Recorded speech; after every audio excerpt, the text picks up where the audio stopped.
What's up, angels? It's the West Coast Bells, and we're back with the review. We're going to review Tamar's Get Your Life, Episode 3, Old and New Wounds. I'm Misha, I'm tired. and if you haven't already, don't forget to like, comment, subscribe, and hit the notification bell for your bells. Please hit the bell for your bells. Please. I'm sorry. I just got really tickled because we just practiced that whole thing and you still. You know, I'm sorry. freeze But up a little bit. I was hoping that this was going to be the last episode, but it's not. And it turns out that it does get a little juicier. It's starting to pick up a little bit, and you're able to actually get into the episode this time. So we'll just go right into it, sis. The episode starts out with a recap of Tamar's dream work with Goldie, and they reflect on her revelation that she had about the dream that she had with Tyler Perry and stuff. They also showed her talking to Goldie, or Goldie talking to her about the loss that she's experienced in her family.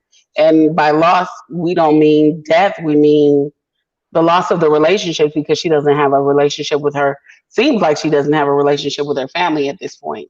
So they open up the show with Michael Beck, the executive producer, coming into the garage to talk to production and telling them that Tamar's attorney, he just got off the phone with Tamar's attorney and she can't work per her doctor. So she done got a whole doctor's note to not film or an attorney's note to not film because she lost her voice. But in reality TV, as production was saying, it seems like this is something that they're supposed to be filming, but whatever. She's definitely leaving a lot to be desired. So she didn't film for 2 days after that, and they show her going over the show in Baltimore or for Baltimore.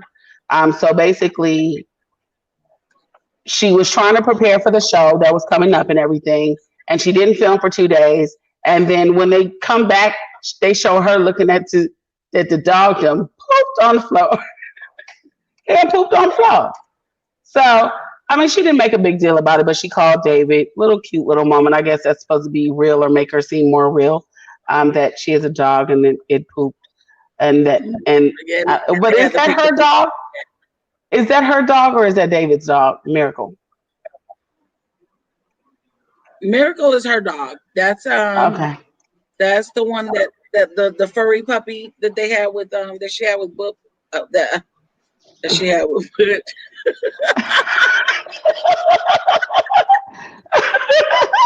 But that's the one that was humping the shit out of Goalie. Miracle was yeah, humping Goalie. Miracle. I think was Vince's dog. Yeah. Yeah, yeah. So, anyways, they were going over, her show or whatever was supposed to happen with the show. And the Baltimore show is sold out, and Goalie is going along for the trip. In that, Tamar reveals that it's been different for her since her niece passed, and she doesn't like going to DC anymore. So it's gonna be different for her. One thing that really did well, I'll talk about it to you later. But Goldie can see, and it seems like she really believes in Tamar,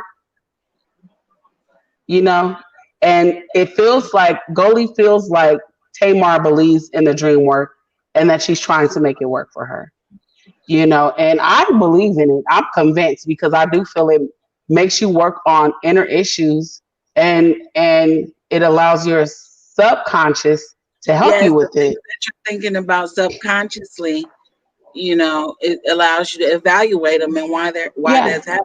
Yeah. Right, right. So they end up or they're in DC now, and they're preparing for Tamar's show, and they're doing a sound check, and it's going good. It was real cute. I really like to see Tamar rehearse because it seems like she's more comfortable rehearsing than she is even performing sometimes. Hmm. But I'm one of those girls. I like Tamar's voice, Yes. even if her personality is a bit much for me sometimes. But they do the sound check, and then Tamar goes to rest her voice or whatever, and David is on the way. They show David on the way to DC. He sets up a meeting with Kevin, Tracy's husband, and they're basically supposed to talk about getting the sisters back together. Now, if you remember when they were in Napa, David did the same thing, and he was trying to get the sisters back together, and everybody felt like it wasn't his place to do so so soon, and I felt the same way. I just Yeah. really agreed. Um, I feel like you have to stay out of sister's business, but he gave the logic that we're Nigerian and she's African. I'm Nigerian, she's African American or American. So he said, I'm African, she's American, and we're different. We marry families, but that's BS. I don't buy it one bit. I think that he is using whatever he can to try to control the situation. Like Mm-hmm. it's just too much. Just because she got an issue with one sister, you got to realize why she got issues with that sister. And like I said, we'll talk about that later. I'm just gonna try to get through this because we have something else to do in a sec. But he sets up that meeting with Kevin, and Kevin immediately says that he never thought that Tamar would ever date somebody with locks. Because if you remember her previous That she comment about called the calling, predator. yeah, Yeah.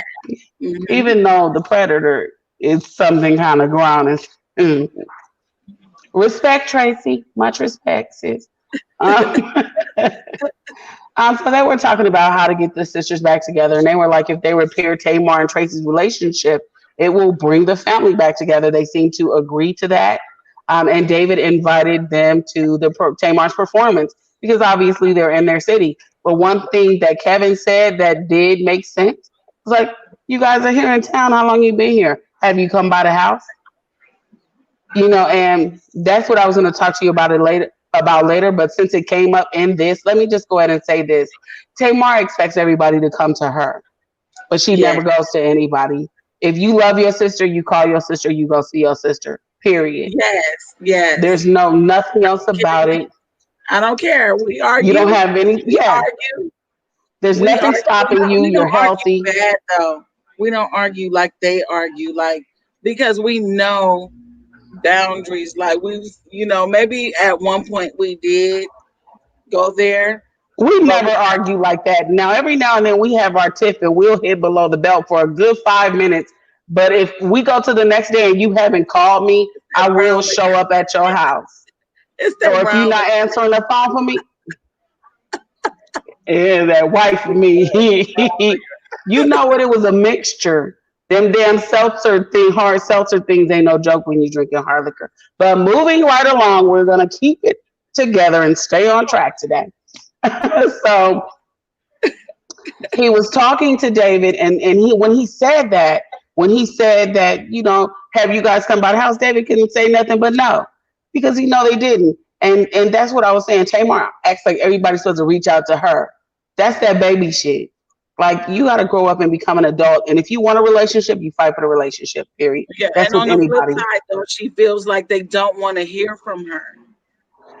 That's So bullshit. She's making an excuse to not reach out. She's never I reached believe out. that too, but She's never reached out. She's never gone to she their show. does She's never feel, attends she their does events. feel, she does feel like she's being pushed away. Listen, and that may be so. I do feel like there is a level of or element of jealousy between the sisters as well.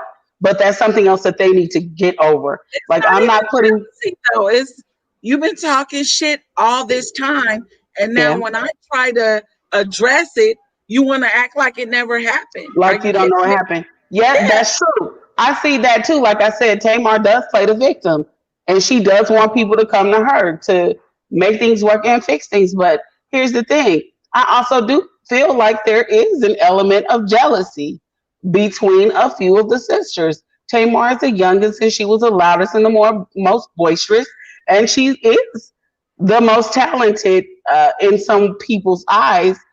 Maybe not the most successful musically because Tony got that shit on lock, but Tamar is the next in line. You know what I'm saying? And she can sing just like Tony. She can sound exactly like Tony. So I do feel that because she was able to take off and she was a fan favorite because of that personality, that there was an element of jealousy that entered the sisterhood that may not have been there prior to. It's something that Tony never facilitated.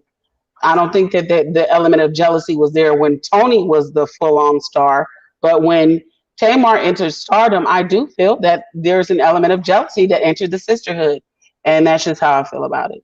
But we'll keep on going because we'll talk more about that later at the end.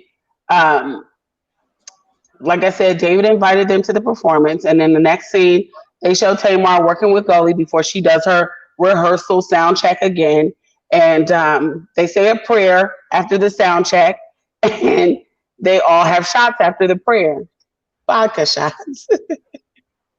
I thought that was cute. It's like, let's pray, let's drink. Okay. So Tamar kills her performance as per usual. And at the end, she snatched off her wig, and I was here for it. And she sung my song all the way home. Oh my God. Do you know how much I Oh, love that song? wait a I minute, baby. actually, We're going too fast. okay, that's enough. We're going to stop you right there because you're not going to do that with my Tamar song at all. That is not what we're doing today. But me and you can practice later. Me and you can practice later. Me and you can practice later. So she snatched that wig off and she walked off the thing. And I was like, yes, Tamar, yes. And backstage after the show, Tamar lets Goldie know she is a believer. She is like fully into the dream work. She knows it's working because she's working on herself from the inside out, which is what it allows you to do. It's a Yes. different type of therapy where I don't have to ask you questions about how did that make you feel. Well, what did you do after that? It's not that type of work. It's Right. working on your subconscious because when you Yes. work on your subconscious in the way Yes. that you think, Work that's on the where way the you gold think. is in Yes. Goldie's words. Yes, because what you Yes. think is what manifests in your life.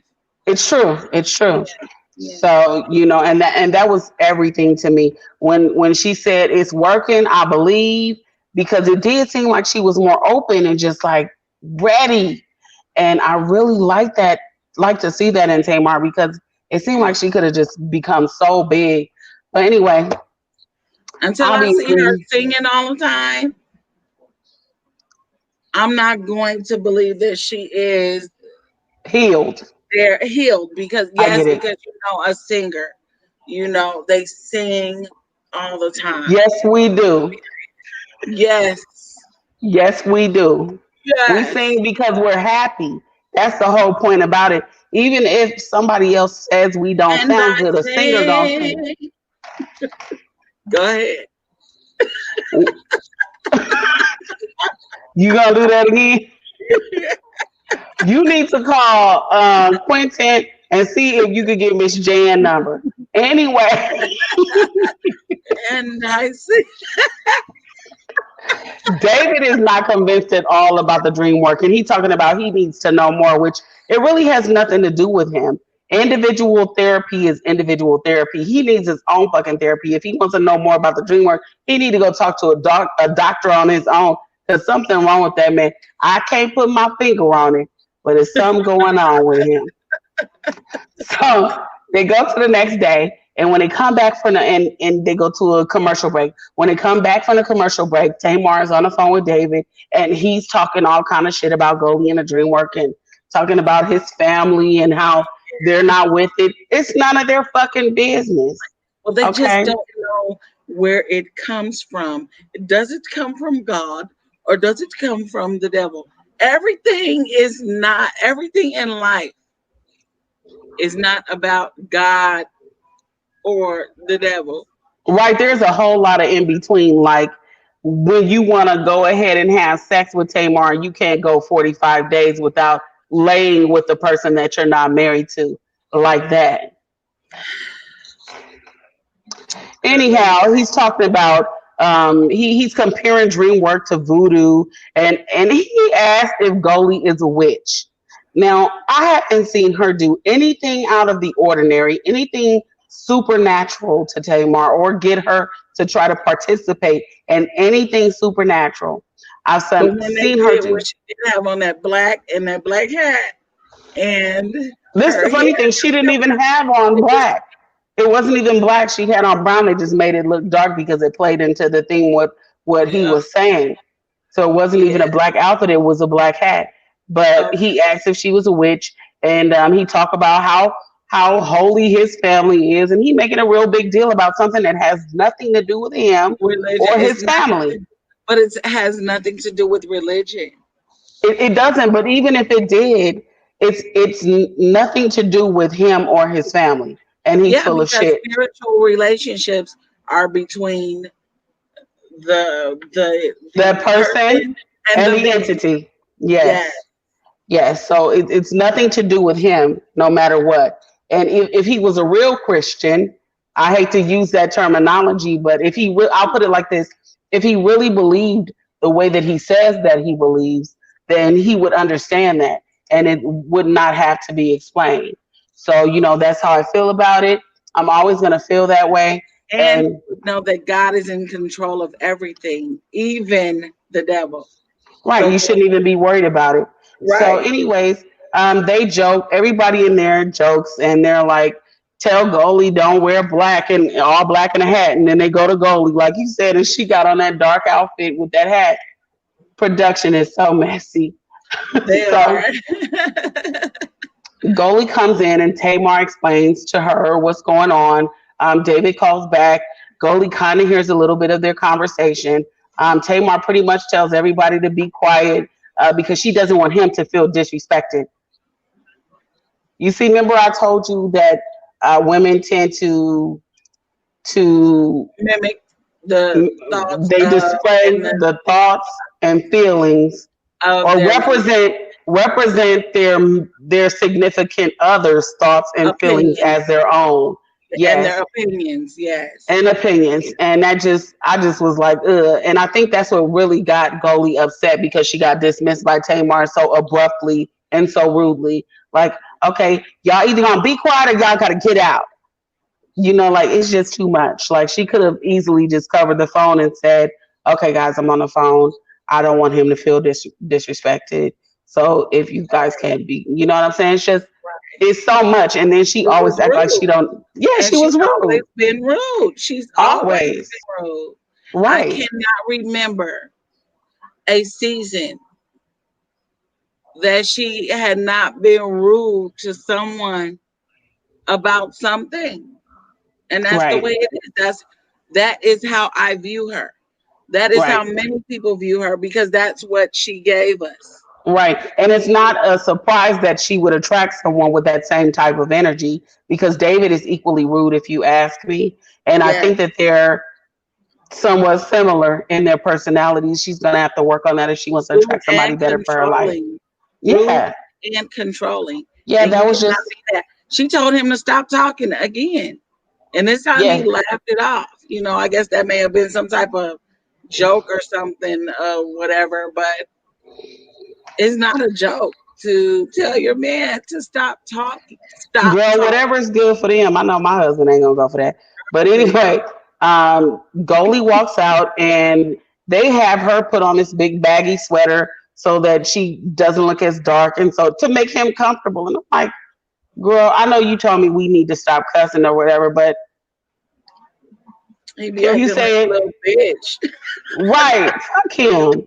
Don't nobody have to deal with him. He act like he the prize. Tamar been fine. She gonna be okay. She was good before you. She gonna be good after you. So Right. I don't like dudes that act like that. Like she don't have to change her life to be with you. If anything, you both have to adjust to be with each other. I don't like men like that. He's And in order definitely a for her to get narcissist. her edges back, she gonna need to be happy.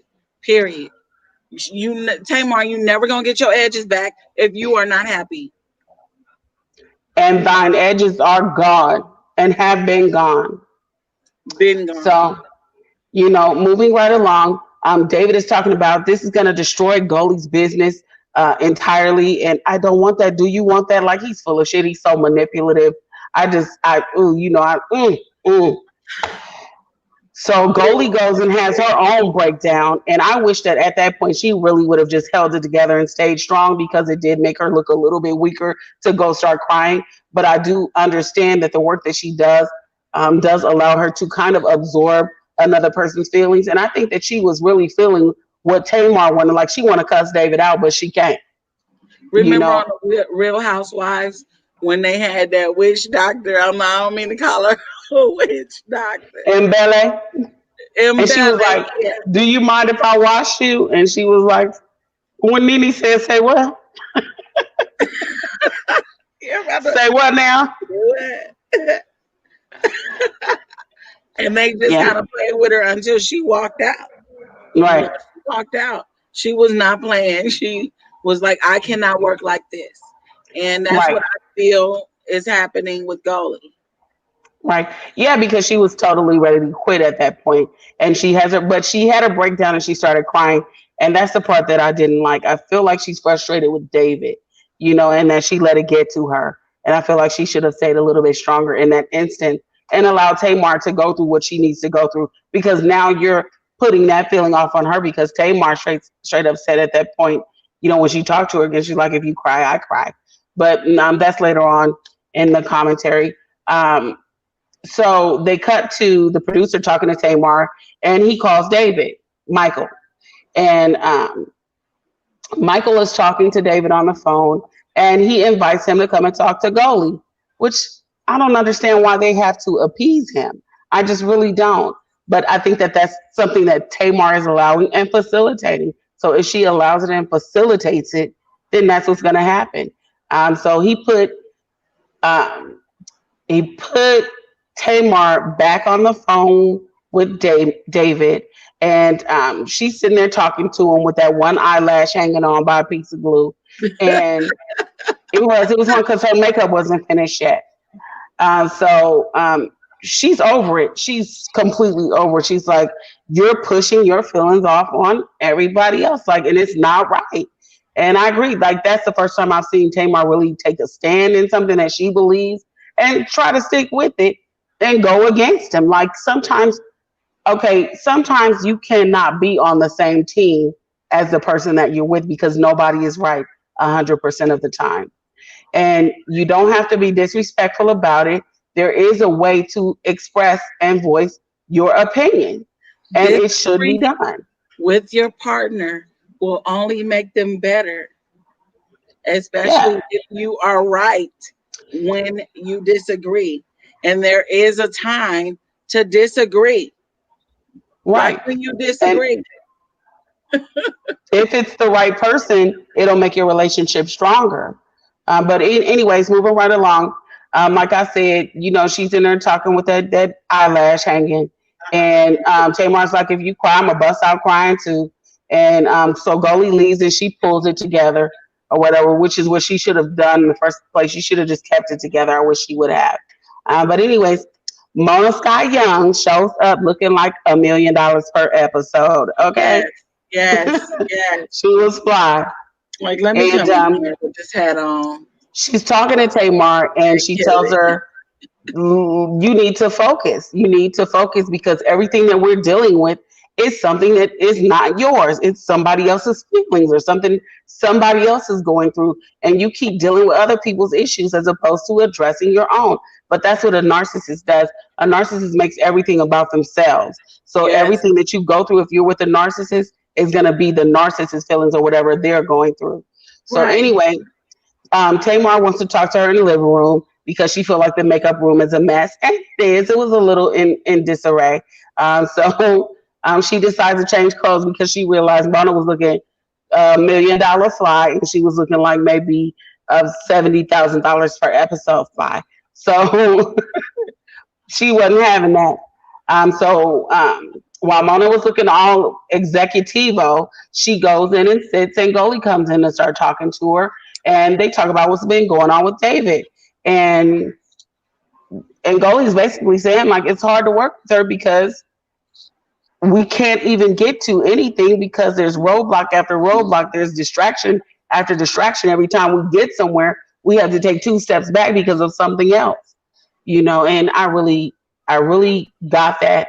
Um, Tamar ends up coming back in, and Goldie walks out so that Tamar can I'm sorry, talk to Mona. And Mona lets her know, you're cutting us out on the important moments. And this is something that we talked about. We should be able to capture the real deal of what's going on with you.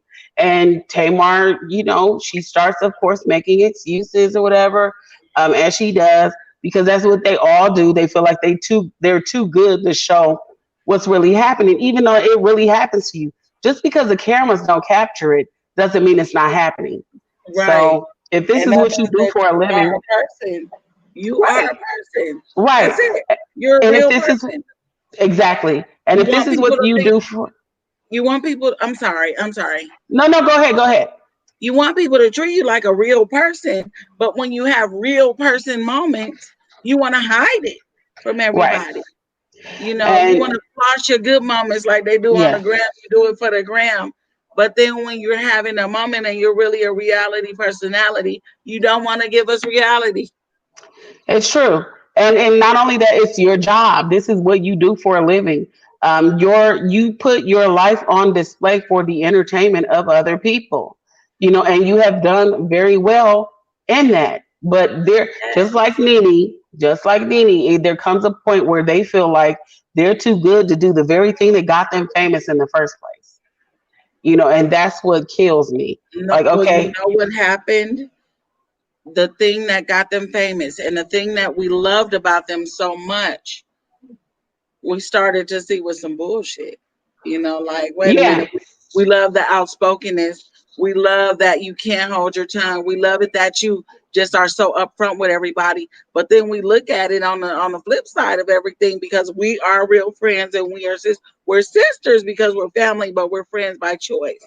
And being friends, we start to look at things like, wait a minute, they sisters and they acting like that. Wait a minute, they friends and they acting like that. That's how the whole world starts to think like, nah, listen, right, you're not gonna be my friend and act that way, and then try to play victim like I'm doing something to you when I'm bringing it up. Kenya does the right. same thing. Kenya Kenya does it too. does the same thing. They never admit. Nene does too. They never admit when they're wrong. So it's just Right. it's a lot. It's a lot. But I know you just saw that notification, so we got to keep it moving.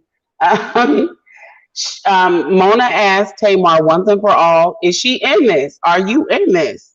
And Tamar says straight up, she don't know.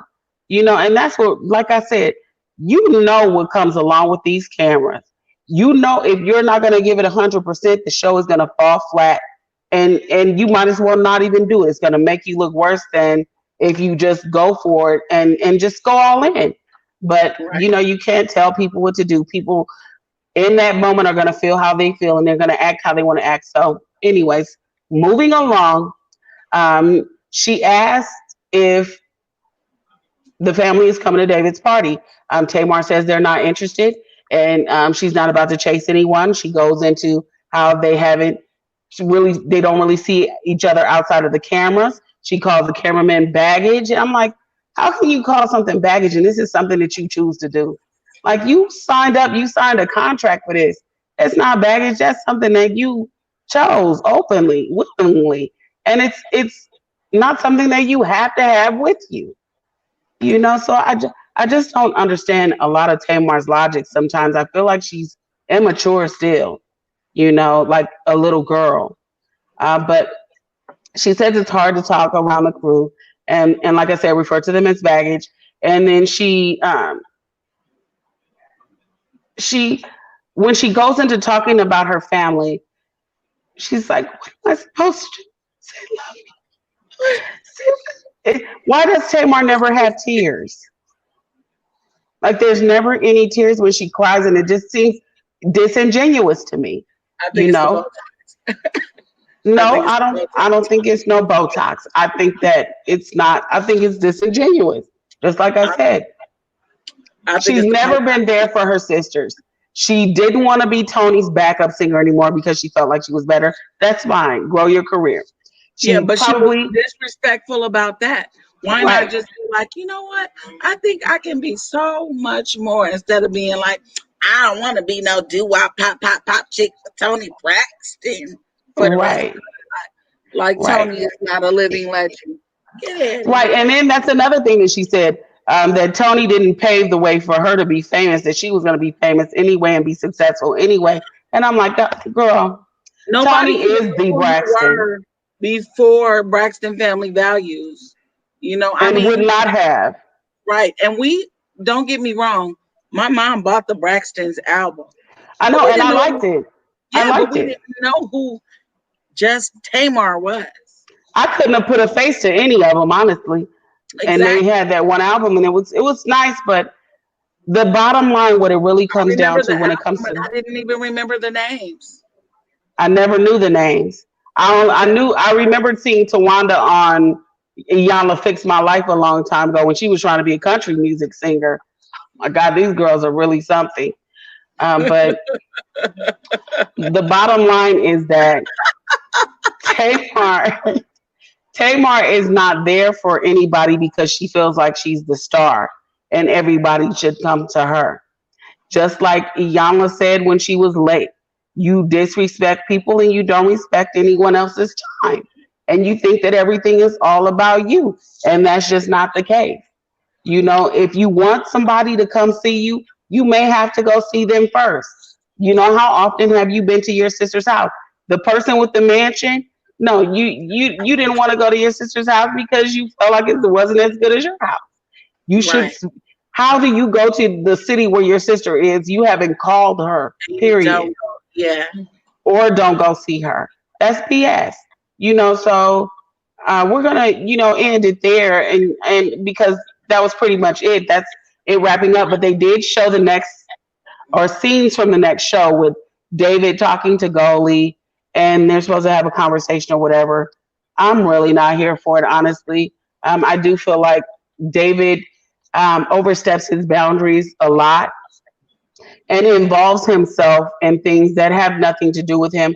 And I'm starting to feel like it is for the cameras and it is for clout because it doesn't make any sense to me, Right. so I'm not gonna, go any further with that. It did turn out because they did break up, and turns out he already has a new girlfriend, and that was within 30 days of them breaking up. Let me tell you something. If you live with somebody and y'all supposed to be in love, and you break up, and less than 2 or 3 weeks later he ends up with a woman on the beach or somewhere, he already been messing with her. You're dirty, David. You're a dirty dick dog. Now that's it. I said what I said, and I meant what I said. If you That's haven't right. already, please like, share, comment, subscribe, get into this discussion. Tell us and let us know what you think. I'm not always right. I like to go back and forth. So let us know what you think. And please hit the Hit the bell for your notification bells. bell for your bells. Please hit the bell for your bells. Thank you.